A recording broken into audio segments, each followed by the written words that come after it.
just trying to do some crunches to strengthen my core. Oh, hey there, this is Dr. Evan Osar. Happy Sunday. Hope your week has gone well and your Sunday is started off well. One of the things we hear about in our industry is you must flatten your low back to stabilize the spine during core exercises. And for many of our clients, that may be a decent strategy. But again, it comes back down to the strategy. So today, I want to just discuss why this may not be the best cue for some of your clients, why it may be appropriate for some of your clients, and then how do you determine as a health and fitness professional which strategy, flattening the low back, maintaining more ideal neutral for your client, why that may be a better strategy, and then give you a resource for more information if you're looking for more information to help you decide how to best work with your clients that have low back issues. So as we discussed today, many of our clients have been taught to flatten their low back. So for someone like me, they would tell me to flatten my low back so that my lumbar spine is flat on the mat or the floor.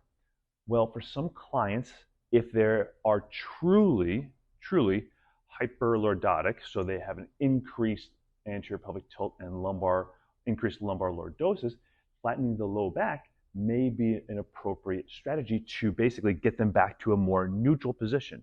Neutral position is, generally speaking, where the pelvis is relatively anteriorly pelvic tilted, but again, this is really dependent on your client. For some clients, a little bit more posterior may be more of their neutral, depending on if they have spinal stenosis or other spinal type of conditions.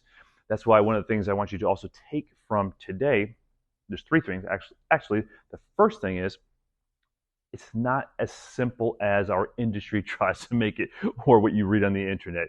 And obviously you know that, but people are still looking for that one solution that's going to fix all their clients' problems. So first rule is it's not that simple. Some of your clients should be more anteriorly tilted, as I am, with a slight more, I should say, a lumbar lordosis is more of the neutral position.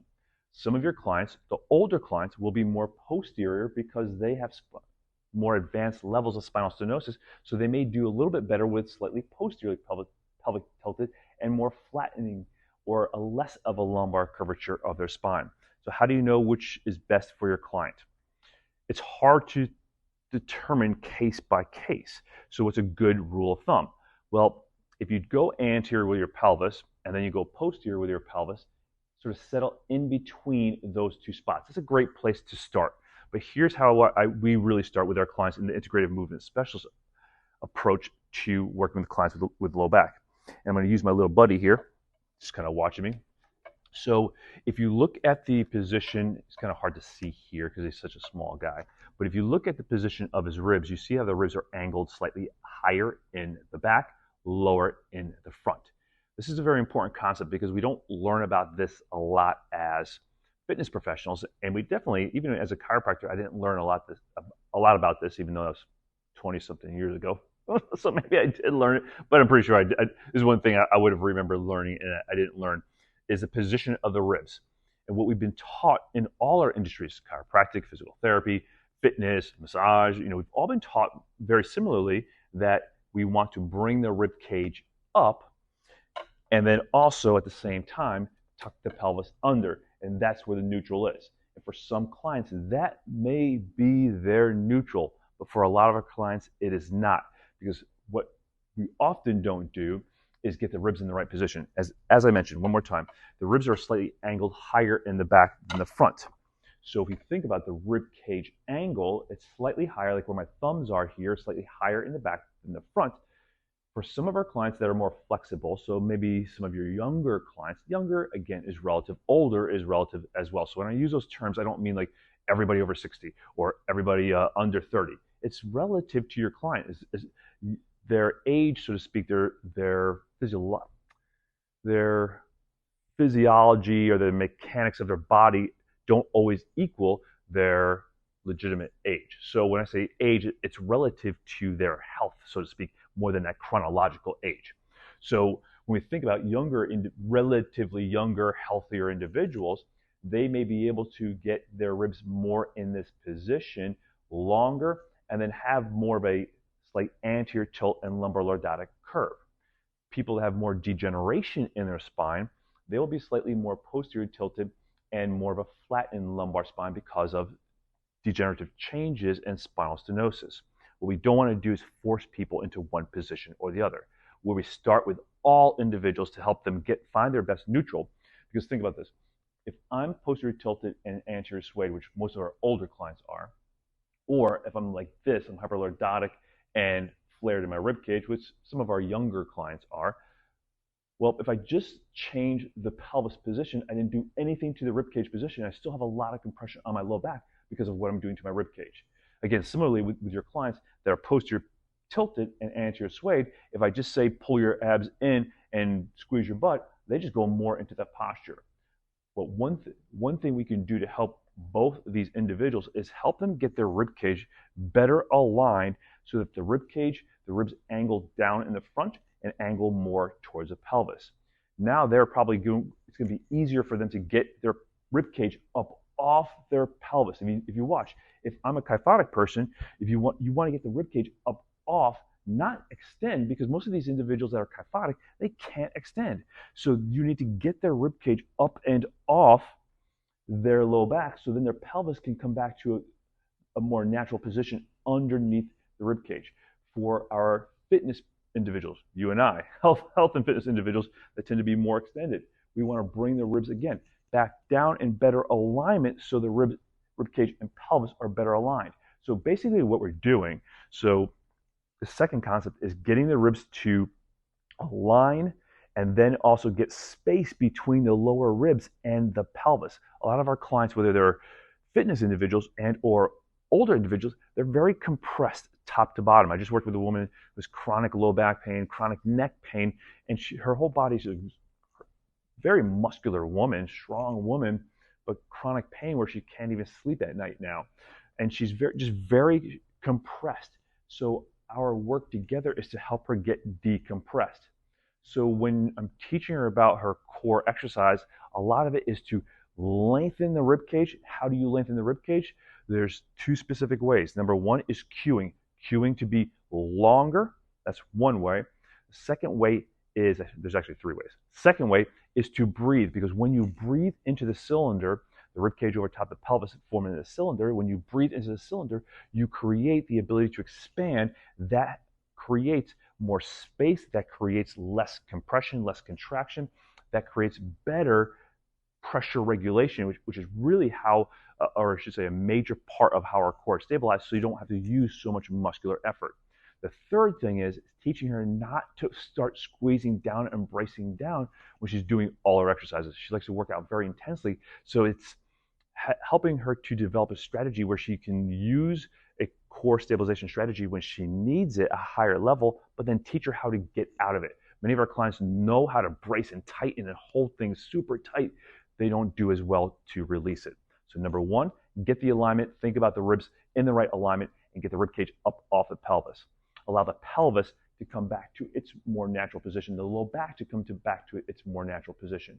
Then teach three-dimensional breathing. Breathe around the cylinder, breathe top to bottom. It's not just belly breathing. Most of our clients, especially our older clients, the more deconditioned clients, I should say that even the conditioned clients have the same issue. They're too much belly breathing. They're breathing through their belly. They're not breathing into their cylinder. In fact, I just saw a yoga instructor the other day. She was the first person I've seen in a long time. And I'm like, wow, you're actually breathing well. She's like, of course, I'm a yoga person. I'm like, no, that's not natural for most yoga individuals to breathe well. They know how to breathe. They breathe very well belly breathing. They don't do a great job as a whole breathing around their cylinder. She was actually doing a great job breathing around her entire cylinder. It wasn't just belly breathing. So get them three-dimensional breathing. Then the third thing is teach them not to brace down excessively. Don't do crazy, like just posterior tilt and squeeze and flatten the lumbar spine unless that's what they need. Meaning, like, it's never like to put them into lumbar spine flexion. It's really just to take them from an excessive position. And like I said, the ribs have to move first so that if you're teaching them to do some posterior pelvic tilting, the rib cage is out of the way, because some people can be in hyperextension. I can be in hyperextension here and do posterior pelvic tilt. I never change my rib cage position. So I want to stop just moving the pelvis, get the rib cage up out of the way, and then bring the pelvis back, and then teach somebody when they start to do a stabilization exercise. So say, for example, I'm doing a plank position. So now I'm going to keep that long spine position, keep the ribs elongated over top of the pelvis.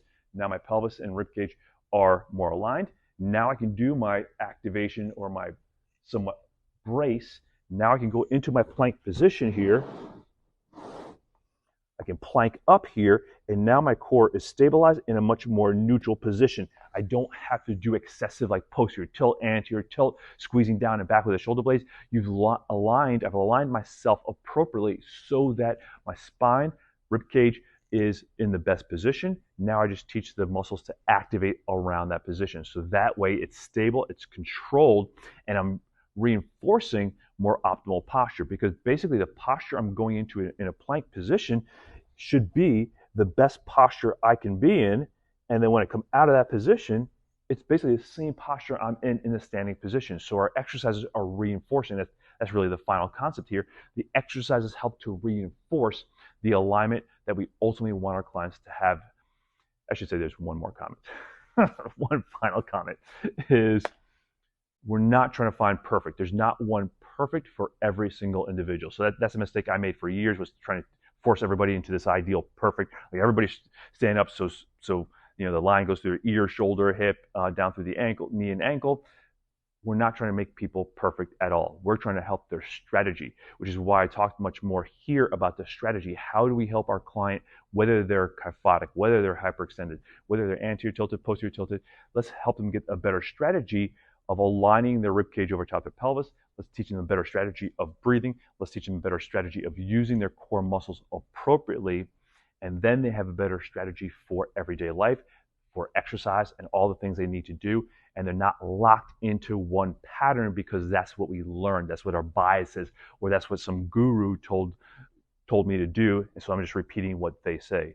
It's giving them a strategy that's more appropriate for them, that helps them address their specific needs and helps them successfully work towards their goals. And that's how you become a go-to specialist for your current clients, and help so many clients that have chronic issues and attract more individuals that have chronic issues, especially low back issues related to posture, movement, and stabilization strategies, suboptimal posture, movement, and stabilization strategies.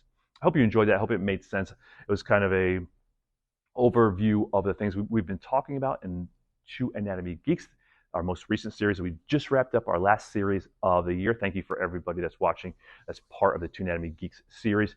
We just covered anatomy of common orthopedic and neurological issues of the low back. We discussed tight hamstrings. We discussed how to activate the core appropriately. We discussed thoracic outlet, as that's a neurological issue that impacts the shoulders, the neck, and the upper rib cage. So we put all this information together in this 3-part series. We made it very tangible and easy for you to learn the anatomy around the thoracic outlet and how it impacts the shoulder and upper extremity, as well as the lumbosacral plexus. We talked about that yesterday. We just finished that up. Jill and I just finished that up with our community yesterday, and how it impacts things like sciatica, how it creates chronic tightness in the low back, as well as the hamstrings. And then more importantly, we want you to use this information. So we shared strategies of how to assess your client, how to use things like breathing, how to help your clients achieve their best and most neutral alignment.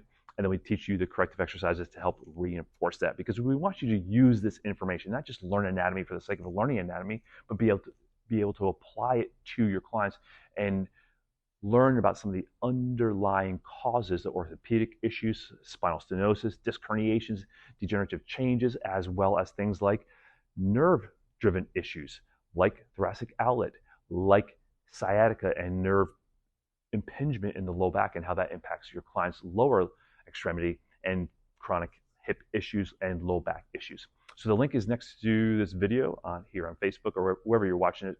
Feel free to join us. It's 3 parts. We recorded all 3 parts. You get the handouts, you get the recordings. It's probably about 6 hours of content, again, broken up into 3 segments. So it's a really tangible and digestible information that you can apply right away. So it's not just theory, it's how do you use this information in your setting to help your clients. So we'd love to see you in there. It's a great community. We will apply for CCs next year. So we have a brand new series of Two Anatomy Geeks coming this year. So you can go to the link and check out the upcoming topics that we covered this year, last year, as well as we'll be adding some more information for next year coming real soon. So go out there, be the leader for your current clients, be that leader that your potential clients are looking for, and let's go be that voice, that brings people together, that educates them, empowers them, and makes the world a better place. Dr. Evan Osar, thanks for being part of our community. I know this is Thanksgiving week coming up here in North America. I want to thank you all for being part of our community, allowing me to share this information, being part of your community, and truly appreciate about all the people that have made this opportunity available to me, from the people that supported me coming up, the people that continue to support me, and obviously you guys here at our community. Truly appreciate you, truly appreciate the opportunity, and look forward to helping you. Thankful for all the help and support you've given us over the years and allowing us to be part of your lives. Take care, make it a great day, and we'll see you next time.